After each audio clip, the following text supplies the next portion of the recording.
Good morning, শুভ সকাল বন্ধুরা। আবার চলে আসলাম একটা নতুন সকালের সাথে। তো আজকে সকালটা কিন্তু আমার দিদি বাড়ির থেকে শুরু হলো। তা তোমরাও দেখতে পাচ্ছ আমি কিন্তু দিদি বাড়িতে কাঁঠাল খেতে এসেছি। আর বাজার কিন্তু আমি করে নিয়ে এসেছি। আগে বাজারটা করে নিয়ে আসলাম, দিদি ফোন করেছিল, বললো কাঁঠাল খাওয়ার জন্য। আর আমি কাঁঠাল এত ভালোবাসি কি তাড়াতাড়ি করে চলে আসলাম কাঁঠাল খেতে। তার পাশে দেখো বন্ধুরা, আর দেখো কাঁঠালের কোয়াগুলো কত বড় বড়। তেল দিয়ে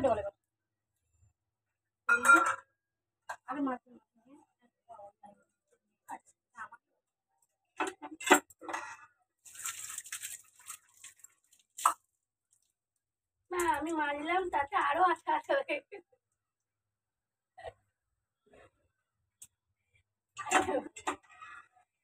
আমার মাজলাম তো, আমার প্রথমে তেল লাগিয়ে নিয়েছিলাম, এখনো তেল লাগিয়েছি।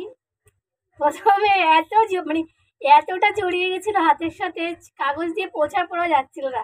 তা দিদি বলেছে যে ওই বাটিটা কলপারে আছে, নিয়ে আয় তো। তা আমি ওই হাতে বাটিটাকে একটু মাজা দিয়েছি, তো বাটিটা পুরো আঠা হয়ে গেছে। তাই আবার একটু তেল নিয়ে আসলাম, হাতে লাগিয়ে নিলাম। এরকম আনন্দ, কাঁঠাল ভাঙার আনন্দ কোনোদিন পাইনি। মানে এই 10-15 বছর তো পাইনি, কাঁঠাল ভাঙিনি। আর এই বছর তো মানে খুব সুযোগ পেয়েছি। এত ভালো, এতদিন ধরে এখানে আছি। কি করে হলো? কামড় পড়েছে জিবে? খাওয়ার চোটে কামড়ও পড়ে গেছে। কোথায় গেলি? জল নিয়ে ড্রেনে ফেলতে গেছে। এবার আমি কাঁঠাল খাবো। এই দেখো, সবাইকে ভাগাভাগি করে দিয়ে আসা হলো। সবাইকে দিয়েই খেতে হয়। প্রথম সিজনে কাঁঠাল দিলাম। আমার ছেলের জিভটা কতটা কেটে গেল কাঁঠাল খেতে গিয়ে। দাও বাবা। দেখো দিদি এখানে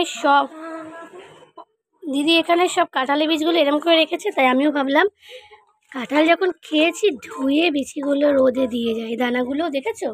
আমার তরকারি খেতে, ওই যে কাটোয়ার ডাঁটা দিয়ে তরকারি খেতে খুব মজা লাগে। আর আমি এখন চলে যাব বাড়িতে। চলো, সাথে থাকবে আমার।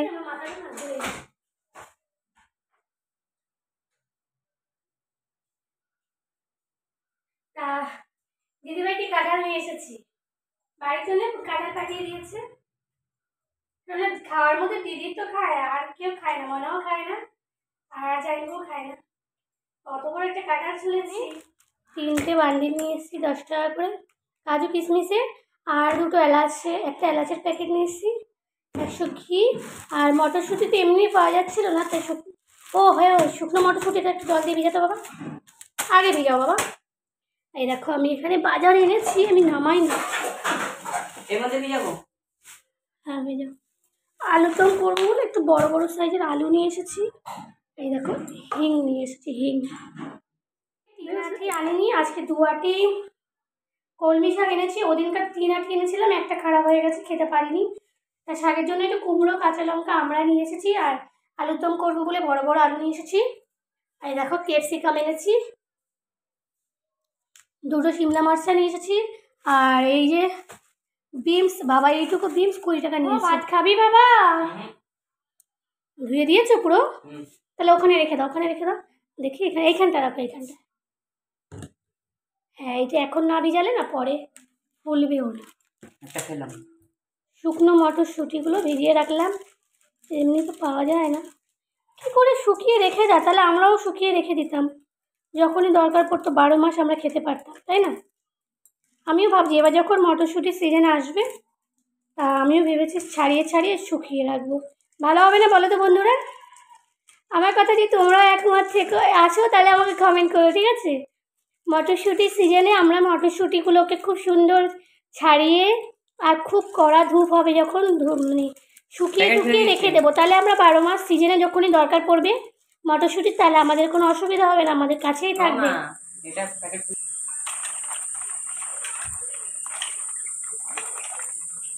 সকালবেলা দিদির বাড়িতে অল্প কটা কাঁঠাল খেয়েছিলাম, আর অনেকগুলো নিয়ে এসেছিলাম। তা আমাদের বাড়িতেও অনেকগুলো কাঁঠালের বীজ ছিল। তা যেখানে মা রেখেছে না দরজার সামনে, প্রচণ্ড মানে চুল ধুলো বালি উড়ে আসছিল। তা আবার যে কাঁঠালগুলো দিদির বাড়ির থেকে নিয়ে এসেছিলাম সেখান থেকে আমরা সবাই একটু একটু খেয়েছি। খেয়ে যতগুলো বীজ হয়েছে তা ভাবলাম ধুয়ে একটা ঝুড়ির মধ্যে করে উঠিয়ে দিই।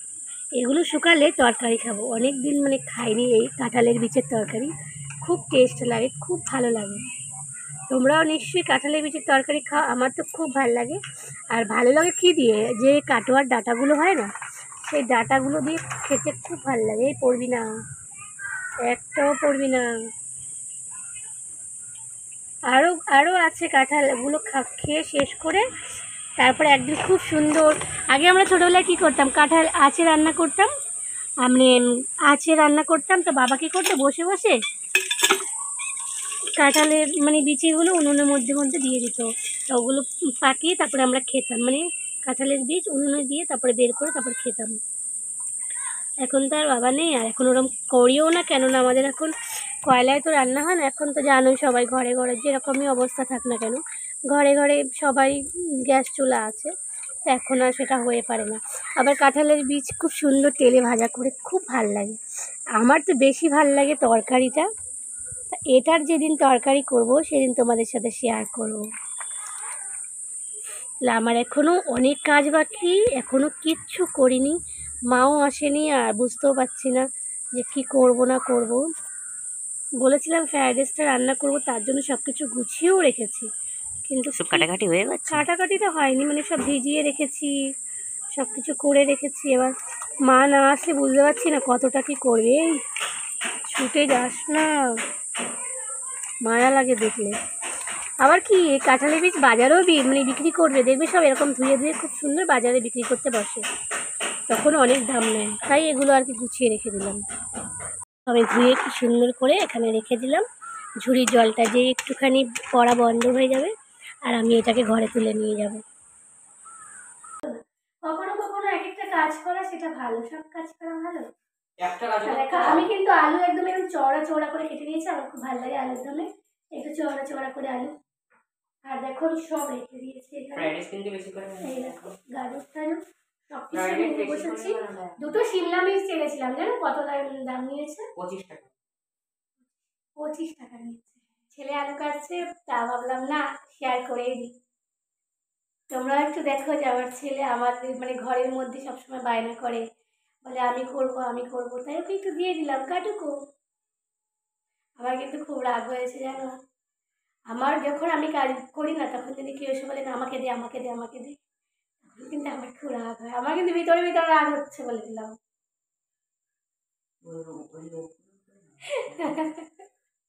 আমার আর ছেলের উপর রাগ হচ্ছে খুব। দেখো এইটুকুই বেশি না, গাজু গাজু গাজু গাজু না গাজু।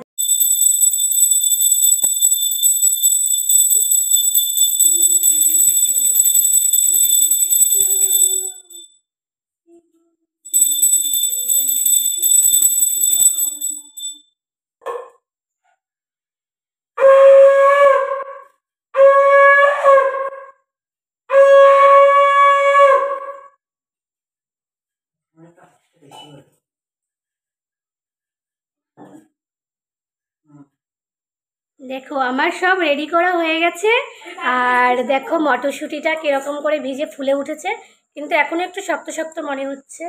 আর ওদিকে আমি সব সবজিগুলো কেটে নিয়েছি, এদিকে মশলা বানিয়ে রেখেছি, আর এদিকে আলুটা একটু সিদ্ধ করার জন্য বসিয়ে রেখেছি। তার আলুটা একটু দেখে দিই, আর হয়ে যাবে আমার রান্না ফটাফট। ওই তেলগুলো মা, তেলটা এইটুকু তেল দিয়ে দিতে হয়, ভাজার তেল না।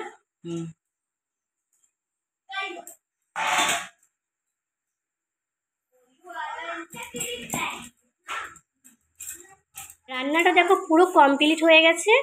এবার আমি একটা ছোট টিফিন বাটির মধ্যে একটু নিয়ে নিচ্ছি, কেননা মেজদির মেয়ে তো আর আসতে পারবে না, ওর জন্য একটু নিয়ে যাব, মানে যাব সাইকেলে করে গিয়ে পৌঁছে চলে আসবো তাড়াতাড়ি করে। আর দেখো আমি কিন্তু পুরোটাই একদম নিরামিষ রান্না করেছি, পেঁয়াজ রসুনটা কিছুই দিইনি, একটু ঘি গরম মশলা দিয়ে নামিয়ে দিয়েছি। আর এখানে ফ্রায়েড রাইসটা দেখো কেমন হয়েছে তোমরা আমাকে বলো, তোমরা যদি একটু কমেন্ট করে বলো কেমন হয়েছে, তা মনে খুব আনন্দ হয়, আর খুব সুন্দর সুন্দর ভিডিও তোমাদের সাথে শেয়ার করতে খুব ইচ্ছে হয়। বন্ধুরা আমাকে তো তোমরা সবাই চেনো, হ্যাঁ বলছে সাইজা মেয়ে নাকি কাজের ভাষা হয়, আমি কি কাজের ভাষা তোমাদের দেখলে মনে হয়? আরে আমরা চার বোন এক জায়গায় বলে ভাষার এদিক ওদিক হয়ে যায়, কিছু মনে করবে না, ঠিক আছে?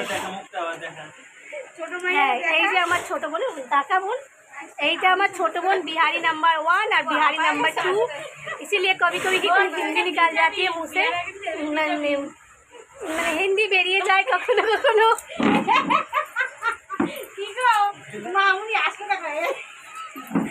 আমার দিদি তো হেসে পাগল হয়ে যাচ্ছে। দেখো আমার বড়দিকে লাগছে না একদম বাচ্চা বাচ্চা, আমাকে বড় বড় লাগছে তো।